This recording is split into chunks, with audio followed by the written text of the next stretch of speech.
Okay. So ito po, medyo at least ito, una, kongresista naman dito ang nasasangkot. Kasi naghahanap tayo, kongresista eh. Wala man lamang bang kongresista dyan? Lahat senador yung napapangalanan nung una. Tuloy, iniisip ng mga senador, sabi ng mga senador, parang Senado lang yata ang winawasak ah. Kaya yun ang ginagamit na issue nila JBRs ito eh. Sinusunog daw ang sariling bahay. Yun ang ginamit na issue kay Lacson. Bakit daw sa investigasyon nila Lacson, nung Senate Blue Ribbon Committee chairman pa siya, bakit daw panay senador, walang kongresista? O ito, mayroon ng kongresista. May ebidensya. O ito mga kabunyog, mga kababayan. Ombudsman Boying Rimulya, 2 congressman, may resibo sa 100 million deposito ng kontraktor. Ito yung pagkakasabi ni Boying Rimulya. It involved one of the 15 top contractors. O yun, matindi ito mga kabunyog. Ang kontraktor na nasasangkot dito ay isa doon sa top 15. Sino ba yung sinasabing top 15?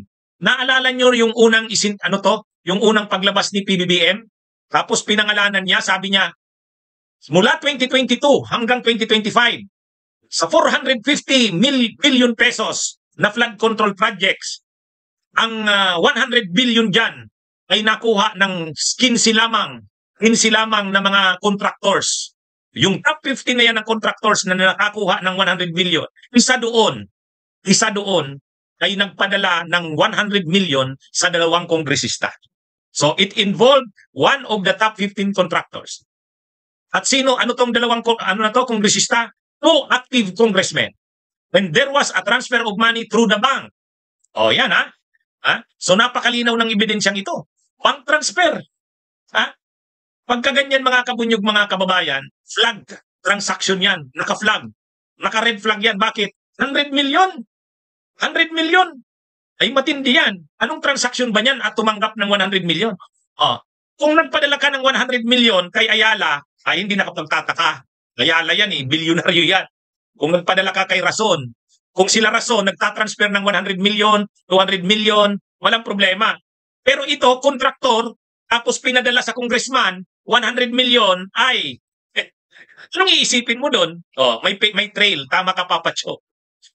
Kung yung mga negosyante nagpapadalahan ng mga pera, 100 million, kung bilyonaryo ka, hindi yon nakakaduda. Hindi yon anong tawag doon sa transaksyon na ganun? Ano bang tawag sa English doon? May tawag ang AMLAC doon eh. Pero yon ibig sabihin, flinag ka agad, naka-flag ka agad. So ang nangyari, kontraktor. Sinong kontraktor? Hindi pinangalanan. Basta't ang kontraktor na ito, isa doon sa top 15 contractors na pinangalanan ni PBBM. So sino-sino kaya yon? Pwedeng pwedeng sila Diskaya, pwedeng SunWest, nila Saldico, pwedeng Wawaw Builders. Sino pa bang mga nandun? Wawaw, Rayton, yung kapatid ni Saldico, kasama doon. Yung Centerways Construction ni Lubiano, yung nag-donate kay Cheese ng 30 million. Yun ang mga kasama sa top 15 eh.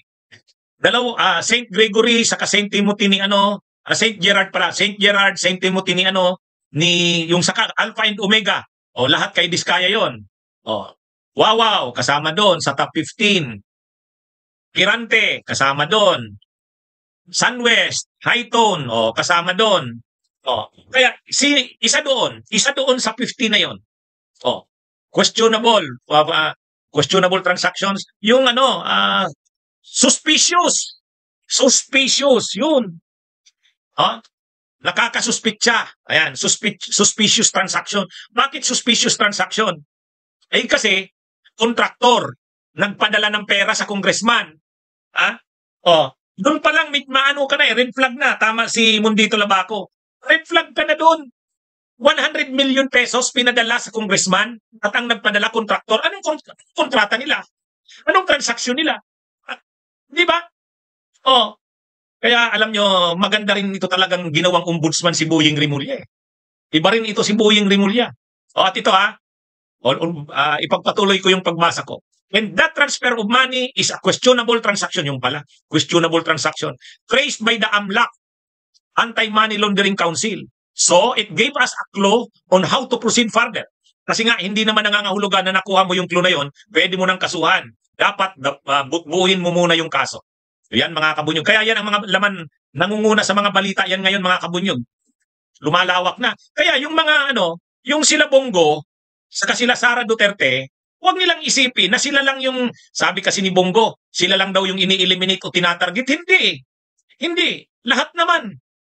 Basta't may ebidensya. Ang kailangan dito talaga ebidensya.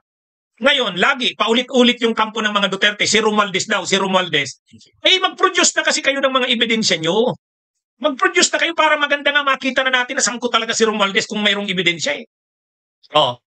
Ngayon, mayroon nang nakuhang ebidensya ang ombudsman.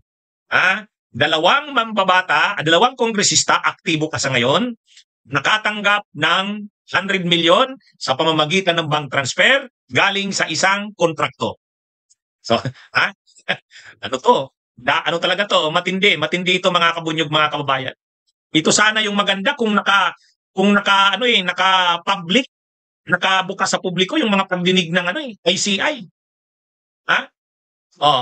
Ito mga kabunyog, ako po, hindi po ako nang-iintriga, hindi ako nagchichismis. Balita po yan sa Philippine Star. Kita nyo naman, Ombudsman probes 100 million peso transfer to two lawmakers. Balita na rin po yan sa iba pang mga media outlets tulad nito nga. Kanina, binasa ko yung mahiksing statement ni Boying Rimulya. Ayan, It involved one of the 15 contractors and 2 active congressmen. And there was a transfer of money through the bank. Tapos, nagkakatulungan kasi yung ombudsman at saka yung AMLAC, yung Anti-Money Laundering Council. Alam nyo mga kabunyog, yung Anti-Money Laundering Council, malaki talaga ang maitutulong yan.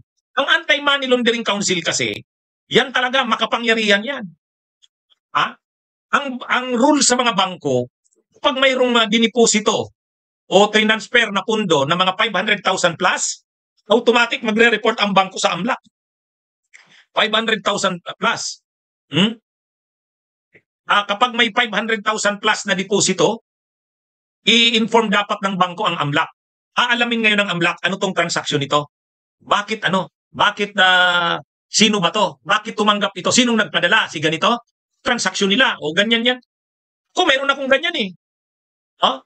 Nakatanggap ako ng deposit na more than 500,000. Ang tanong sa akin ng bangko, ano po bang transaksyon ninyo? Sino po ang nagpadalang ito sa inyo? Sinabi ko, ganito po ang transaksyon namin yan. Ganyan yan. Ganyan yan. Kaya ito, questionable yung transaksyon kasi ang laki-laki, 100 million. Tapos, bakit ngayon nakakasuspitsa? Kasi ang nagpadala, kontraktor. Ang pinadalahan, congressman. Patay. Lalabas na ang totoong nangyayari sa mga kurap. Tama lang talaga ang ginawa ni PBBM, ang inilagay niya, ang ginawa niyang ombudsman ay si Boying Rimulya. Grabe talaga ang tatrabaho. Actually, kung hindi lang hinarang nila Amy Marcos, kung hindi lang hinarang nila Marcoleta, pinahirapan itong si Rimulya, matagal na sana itong nagsimula ng trabahong yan. Bakit kasi natagalan bago na-appoint ni Marcos itong si Rimulya? Hinarang pinahirapan. Talagang lahat ginawa nila Amy Marcos, nila Marcoleta, nila Baste, nila Atty. Torion, Atty. Topacio, lahat.